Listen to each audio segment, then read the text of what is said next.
12 বছর 6 মাস 15 দিন পর্যন্ত র্যাব এই মামলার তদন্ত করেছেন বলে বর্তমান তদন্তকারী যে টাস্ক ফোর্স তারা আমাকে জানিয়েছেন, এবং তাদের এই সময়কালের মধ্যে এই টোটাল তদন্ত পিরিয়ডের মধ্যে 8 জন সন্দেহভাজন ব্যক্তিকে তারা গ্রেপ্তার করেছেন। তার মধ্যে 7 জন এখন কারাগারে আছেন, একজন জামিনে গিয়ে তিনি জামিন থেকে পলাতক হয়েছেন। সর্বশেষ টাস্কফোর্স এই মামলার অভিযুক্ত একজন ব্যক্তি যার নাম হুমায়ুন, যে ওই বাড়ির দারোয়ান হিসেবে কর্মরত ছিলেন, আদালতের অনুমতি নিয়ে তাকে জেল গেটে জিজ্ঞাসাবাদ পর্যন্ত করেছেন।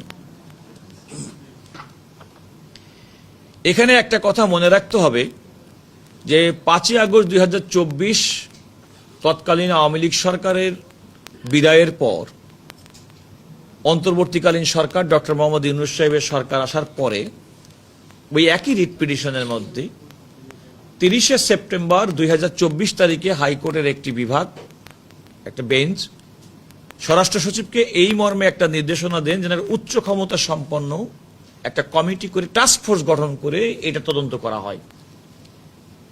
এবং সেই মোতাবেক 28 অক্টোবর 2024 তারিখে একটি টাস্ক ফোর্স গঠিত হয়, এবং হাইকোর্টের আদেশের মধ্যে টাস্ক ফোর্স কাকে নিয়ে হবে, টাস্ক ফোর্সে কারা কারা থাকবে তার কিন্তু নির্দেশনা ছিল না।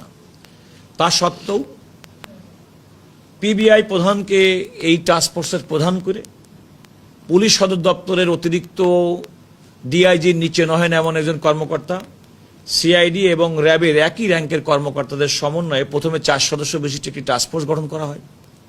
পরবর্তীতে এই টাস্ক ফোর্সকে 2 জন সদস্য অন্তর্ভুক্ত করা হয়। একজন হচ্ছে ইনভেস্টিগেটিং অফিসার, আরেকজন হচ্ছেন অ্যাডিশনাল ডিআইজি র্যাঙ্কের একজন কর্মকর্তা, সুপারভাইজারি অফিসার। আপনারা জানেন যে হাইকোর্টের এই আদেশের পরে ইতিপূর্বে 2 বার অগ্রগতি প্রতিবেদন আদালতে জমা দেওয়া হয়েছে।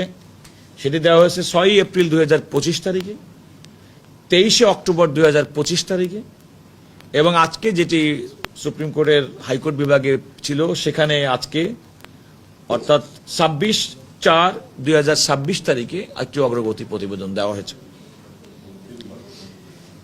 এটা হচ্ছে 3 বার না, এখানে একটা পার্থক্য বুঝতে হবে। এটা হচ্ছে সুপ্রিম কোর্টের হাইকোর্ট বিভাগের অন্তর্বর্তীকালীন সরকারের সময় হাইকোর্টের নির্দেশে গঠিত টাস্ক ফোর্স 3 বার অগ্রগতি প্রতিবেদন দিয়েছে। তদন্তকারী এবং লোয়ার কোর্টে যে মামলা চলে সেই মামলার তদন্ত প্রতিবেদনের সঙ্গে কিন্তু এটা সম্পর্ক, এটা হচ্ছে ভিন্ন তদন্ত অগ্রগতি প্রতিবেদন। এই অগ্রগতি প্রতিবেদনটি থেকে যারা বলেছেন, যেটা আমি আদালতকেও উল্লেখ করেছি এবং এটা ডকুমেন্টেড আমার সামনে আছেন, খেয়াল করে দেখবেন যে ওই সময় ঘটনার সময় দায়িত্বপ্রাপ্ত মন্ত্রী, স্বরাষ্ট্রমন্ত্রী সাহেব তো তিনি আমাদের মাঝ থেকে চলে গেছেন, অন্যান্য দায়িত্বশীল রাজনৈতিক ব্যক্তি, এমনকি ওই সময় পুলিশ প্রশাসনের তদন্তকারী সংস্থা, এমনকি অন্যান্য সংস্থা, তাদের যারা দায়িত্বরত ব্যক্তি ছিলেন, আসলে তাদের কারোর কাছে এই বর্তমান টাস্ক ফোর্স কোনো অ্যাক্সেস পাচ্ছেন না। আমি আদালতকে সুস্পষ্টভাবে বলেছি, ওই সময়কালে যাদেরকে আমরা সচরাচর সবসময় টেলিভিশনে পরিচিত মুখগুলো দেখলাম, 5 আগস্টের পরে দুর্ভাগ্যজনক তাদের কাছে আমরা পাই। আরেকটা খেয়াল রাখতে হবে, ঘটনা 2012 সালের, টাস্ক ফোর্সটার আদেশ হচ্ছে 2024 সালের, আমরা এখন প্রতিবেদন দিচ্ছি 2026 সালের।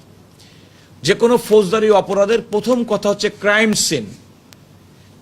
এখনকার যারা টাস্ক ফোর্সের দায়িত্ব পালন করছেন তারা কিন্তু ঘটনার অব্যবহিত পরে এখানে যাননি, তাদের কিন্তু সেইখানে ক্রাইম সিন সম্পর্কে তারা যখন এই দায়িত্ব পেয়েছেন তখন কিন্তু আর ক্রাইম সিন বলে কোনো সিন নাই। আমি জিজ্ঞাসা করেছি, এমনকি সেই ফ্ল্যাটটাও সম্ভবত অন্য কাউকে ভাড়াও পর্যন্ত দেওয়া হয়েছে।